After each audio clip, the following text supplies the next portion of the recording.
Okay, everything seems good. It might still make noise again, but Socks was laying on my side of the bed and she was just kind of over it, which was funny. But yeah, so I went to Cape Girardeau again on my birthday, November 1st and the 2nd and 3rd, to Cape Comic Con. And it was our ninth year. And we were at a big place called the Show Me Center for the first time because we had quite a few guests, which was awesome. Like we had the actor for The Terrifier, which is, the number one movie right now. Um, we had The Last Dragon actor. It's a karate movie from the 80s.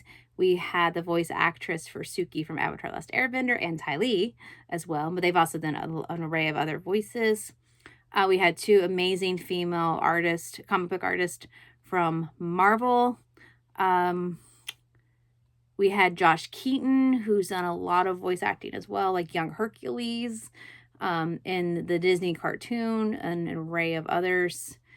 And of course, Jim Cummings came. We were supposed to have two voice actors from Star Wars, but alas, they had to cancel due to scheduling conflict, like within the week. But we got Jim Cummings, guys. Like, he's Disney royalty. He's been voicing Winnie the Pooh and Tigger for like 40 years. He did Darkwing Duck. I mean, he's done so much stuff. And Sunday was his birthday. So the fact that he came to save us, and so many people just like jumped on that train to come for him. That was super stoked. But I had the privilege, I get to be an official volunteer. So, I do volunteer, but official volunteer. And I also have a shirt, which I'll take a picture of. It's got Spider-Man because Josh Keaton also was I think the Amazing Spider-Man, or one of voice of one of the Spider-Man. So here's my badge, which is super stoked. I'm super excited about that. And I got to work with my friend Mimi and Kat, and everybody was just really, really nice. It was so much fun. And they asked me like a week before, they said, would you be willing to work with Andrew Gray, who is the red Megaforce Power Ranger? And I was like, if you say Power Ranger, I'm totally down.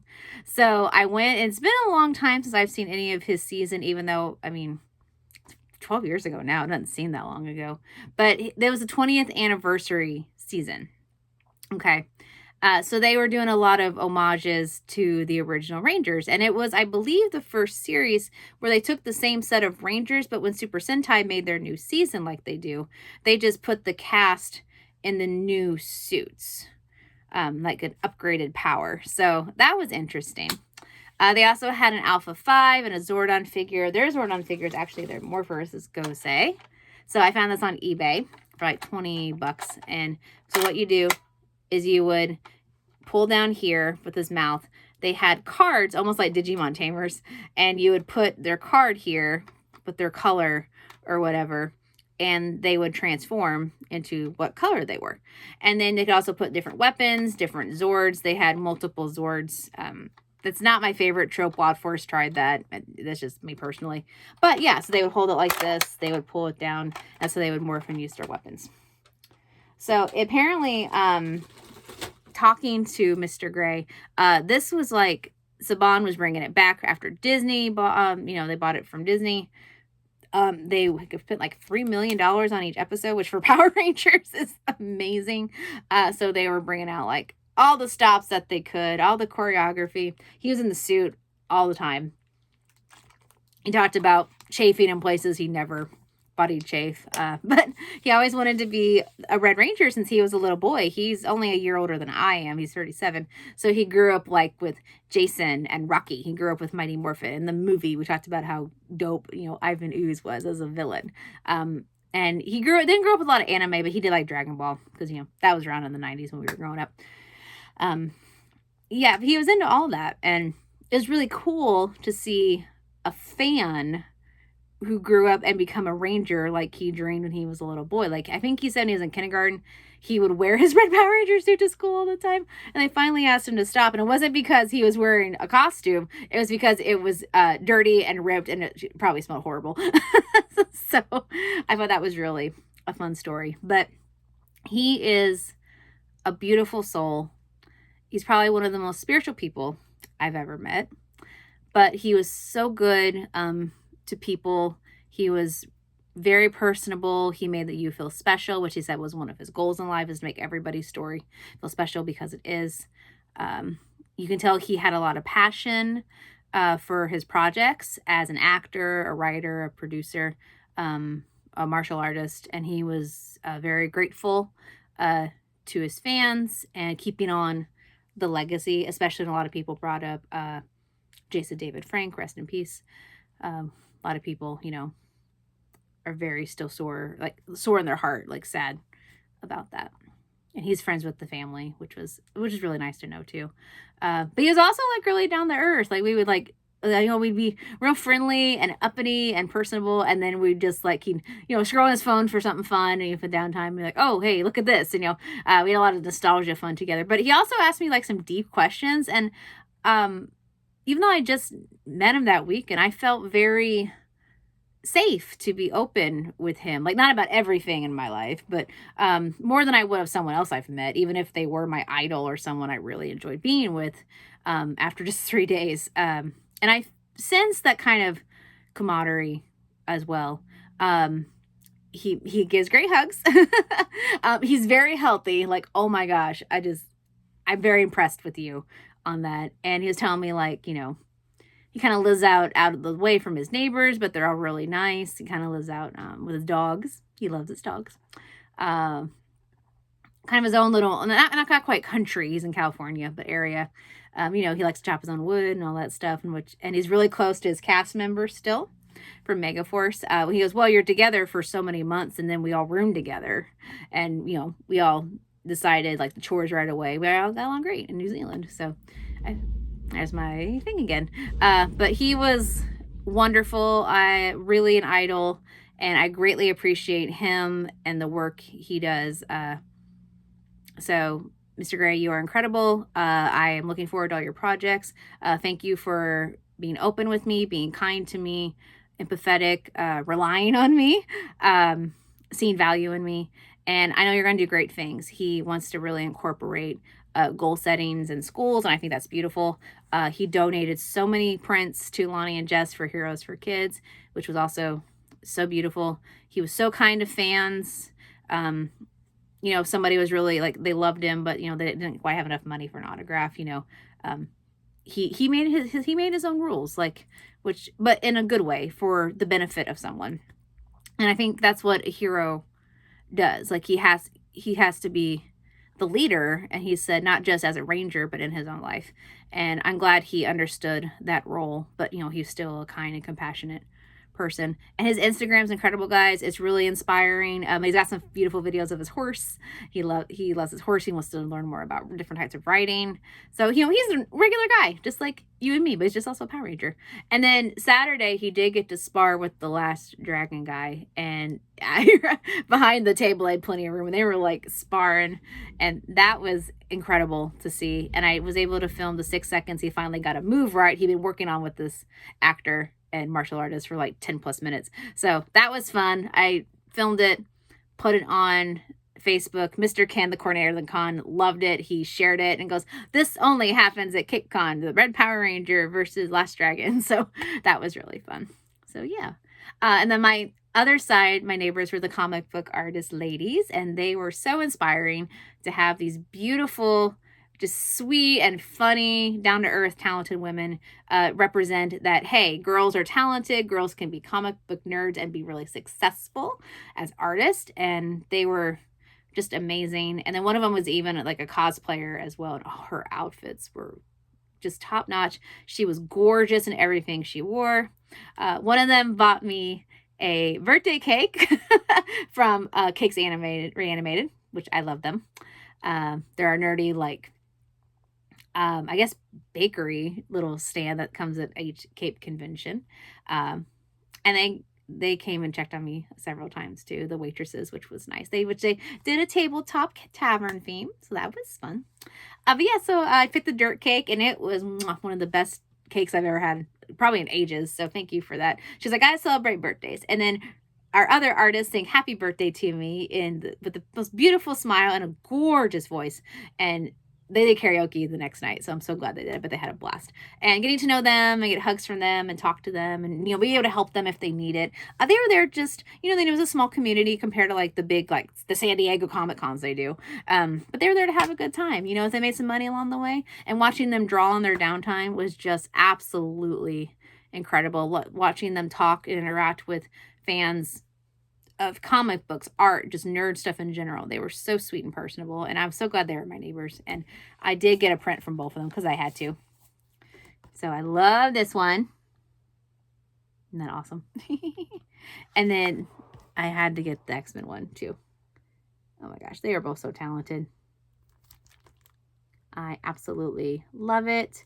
And she loves Shadowcat too, but she just doesn't have a drawing for her, so maybe one day. And then Mr. Gray gave me this, of course. I didn't get a picture with them because things got busy at the end, but we got lots of hugs, and he was very sweet. So it says, thank you for sharing your kindness, your thoughts, your giving heart, and positive outlook on life with me. You are truly living your purpose. Nothing but admiration for you. It's Morphin time. So I'm debating if I want to hang this up in my house or take it to school at our autograph book that we have at school, because my kids are really wanting to know about the Red Ranger. Because I was telling Mr. Gray why I loved Power Rangers was because they were kind. And I mean, obviously the costumes, the humor,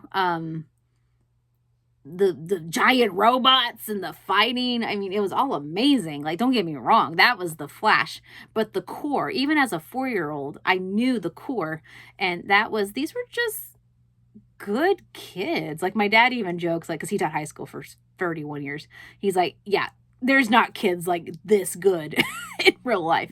But it made me, as a young one, want to be like that, because that was something I'm like, oh, I might not have a morpher yet, but I can be kind. I can be, brave if I need to stand up for someone else. I can get someone out of a dangerous situation, like, monsters attacking, but, whatever. I can go get help if things are too hard and there's a dangerous situation. I can smile at someone. I can cheer someone up if they have a bad day or they fall down. So it was just simple things that the Rangers did in outside their suits that made me go, wow, they're heroes, and I can be that. And everybody, I think, can be that. I know everybody can be that. And that really stuck with me as a kid. And to instill that in our young ones today, just by being kind, is your greatest superpower. And if they can keep that outlook in life, I don't mean you have to walk over, like I get walked over, but they can still stand up for themselves. But that would make the world so much better. And it's such a simple, positive thing. And I think I really that made it resound with him. And I told my kids that because he agreed. He's like, kindness is the greatest superpower. And my kids were all like, oh, well, kindness is my superpower. They go, yeah, mine too. And I can tell you, a couple of those kids, we are working on kindness. Just basic manners. So, but the fact that, the Red Ranger said that, I think really made them happy, and that their teacher was able to bring that back to them. So I'm debating where I want my wonderful autograph from Mr. Gray, the legend. So yeah, definitely follow him on Instagram, guys. He also has an amazing organization that is tagged in there, that helps kids, or helps people in general, kind of with resources for suicide prevention. So definitely check that out as well. So yeah, KCON was great. Everybody was wonderful. The new setup was different. It was very bright. We had the big, the Jumbotron or whatever thing that's in the center, because they have they have basketball games for the college there, SEMO. And they also have wrestling when it comes for touring, which Mr. Gray is a big fan of wrestling. That was fun to know. Not my cup of tea, but respect. And yeah, but it was spread out, and everybody I know, they really enjoyed it. They liked the layout. The only thing they were like, oh, it's a little further out than the main part of town, but we have more space. It, even though it echoed a little more, it didn't feel feel nearly as loud. But again, because we were spread out more, I think that helped as well. I know we had concessions. I never got any. Mr. Gray wanted me the whole time with him. You know, that's totally fine. Like, I mean, he probably would have let me take a break. I just didn't want to leave him or anything. And there's a couple times I'm like, I didn't want to eat. I didn't want to bother him. But, you know, he'd go to the green room and he goes, here, you're eating half my sandwich. Or here's a salad. I want you to eat.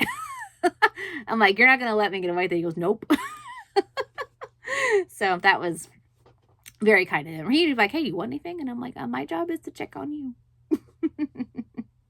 So that was really nice. But yeah, and I think everybody that was there had a really great time. I met so many wonderful people, got to nerd out, got some new connections, got to even promote my book a little bit to a good number of people, hand out business cards. So that was really nice. I appreciate that.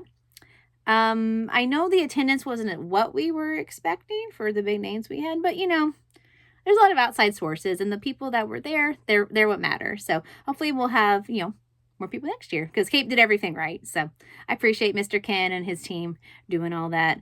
Thank you, Kat and Shane, for letting me be a volunteer, and, you know, checking on me, making sure I'm having a fun time, fun birthday, and inviting me, you know, to hang out. I'm just tired, man. And I have to drive like 30 minutes to stay with Lonnie and Jess, which is better than a hotel. But, you know, I appreciate you guys so much. Appreciate all of my Cape Con family. So awesome time. 10 out of 10 recommend. And I hope I can volunteer for the anime one in the spring. So there's my review of Cape Con and my experience with the Red Mega Force and Super Mega Force Ranger, who technically, canonically, I guess is the strongest, because he can turn into every Red Ranger with their powers, and he had to know all 20 poses in season 21 in Super Mega Force. That's my guy. All right, friends, Goze and I will see you in the next video. Keep being more phenomenal and show your kind of superpower. Thanks for watching. Make sure you follow me on all my medias. All right, bye.